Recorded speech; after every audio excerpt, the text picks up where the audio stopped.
The NBA officially announced that they are going to investigate these offseason deals and free agency.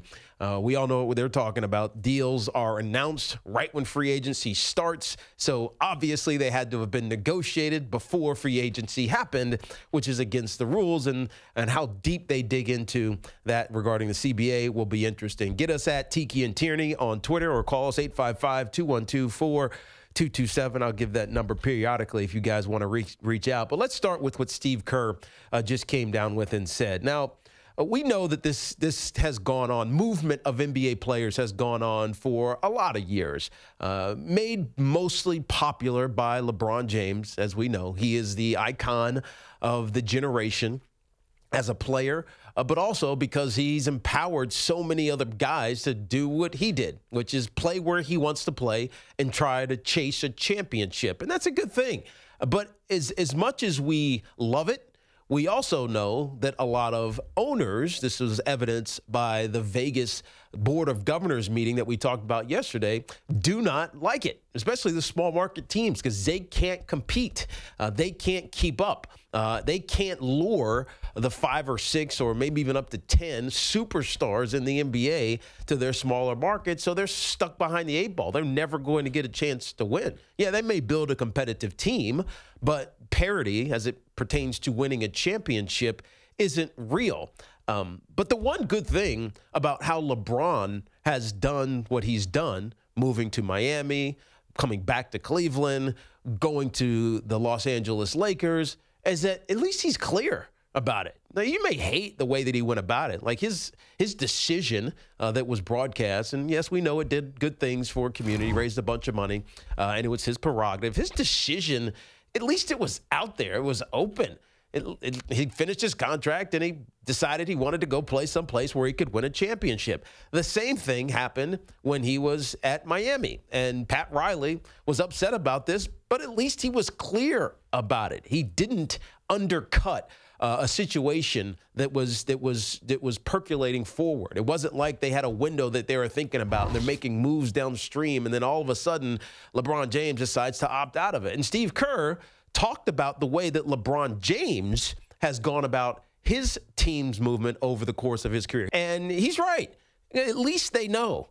At least when LeBron came back to Cleveland, he told you, I'm going to give you a couple of years, and then I'm going to give myself the option to opt out. Kevin Durant was exactly the same way when he went out to the Golden State Warriors. Look, I'm just be real. I want to win a championship. You guys have a great system. It's going to make my job easier because it's not ISO heavy. I don't have to be a hero and play hero ball like I was in Oklahoma City. I feel like I can come here and win a championship. But let me tell you something. I'm going to take a little bit less, but I'm only going to be here for a couple of years, and then I'm going to bounce and do my own thing. At least they knew. And so Steve Kerr and the Golden State Warriors could prepare for it. Yeah, it was emotional at the end, especially the way that it went down with his Achilles injury, ultimately tear, that required surgery and forced him to miss his last championship with the Golden State Warriors, one that we all believe they would have won if he would have been healthy. Yes, it was emotional for them to lose him, and it sucked in a sense because we see this dynasty,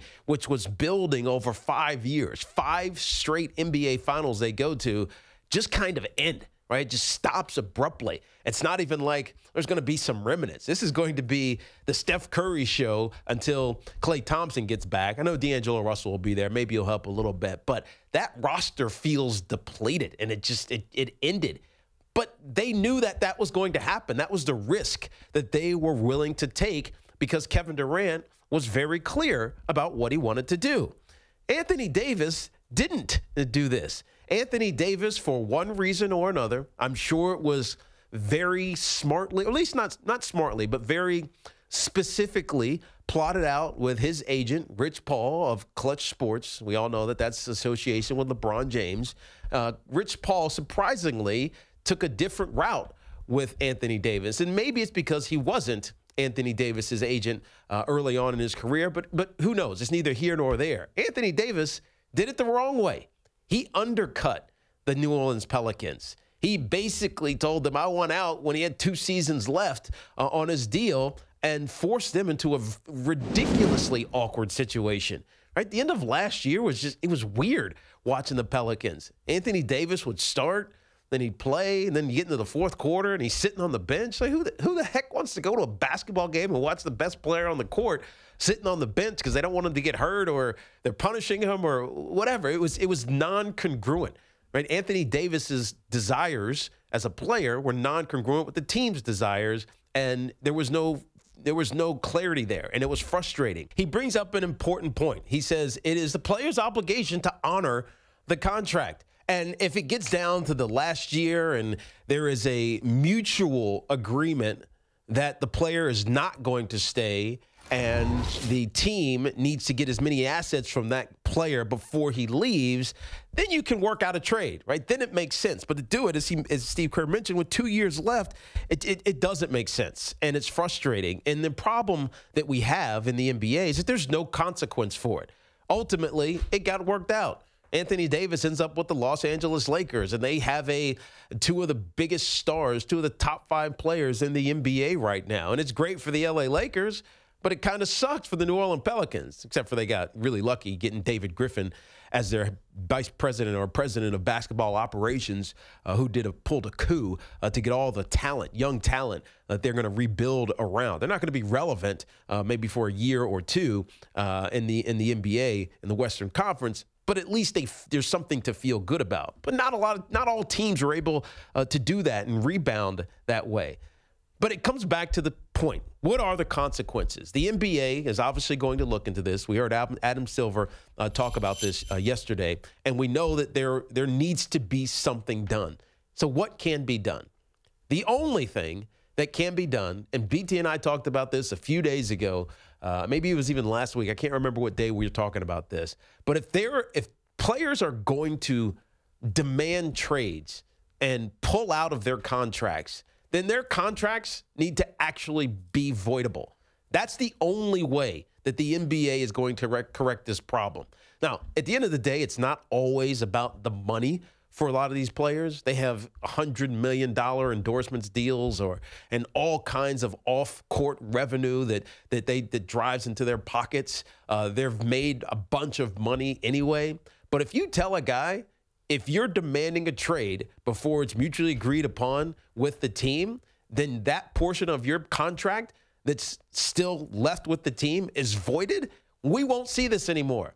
Yeah, it's not all the money in the world, but it is a lot of money in the world. And it's the only way, I think, that the NBA can find a way around this. And this problem persists because athletes, or at least this generation, maybe not the upcoming generation, I'm talking about these young players, the Giannis and the Karl Anthony Towns, the Ben Simmons, the Doncics, the Embiids, they might not be of the same mentality. We'll dig into that a little bit later in the show. But this current generation, I'm talking about the Anthony Davises and the Hardens and the Westbrooks and the KDs and the LeBrons, the Kyrie Irvings, they're desperate for championships, desperate to build these super teams, and are willing to move any way that they possibly can. Where does that come from? It comes from the fact that they've been told that they are the best things in the world since they were 12 years old. And no matter what they do, they're right. Even if they're wrong, no matter what they do, they're right. And so they get into the NBA, they get a little bit of power to get some movement around, championed by LeBron James, as we've mentioned many times. And what do? They exercise it. They abuse it to the point that a lot of teams are left feeling soured by all the upheaval and movement around the league. And the NBA needs to do something about this. There's not much they can do because the players have control. They gave them too much of it, and they're abusing it. But the one thing they can do is find a way to take away some of that guaranteed money and make them somewhat more like the at-will employees of other sports.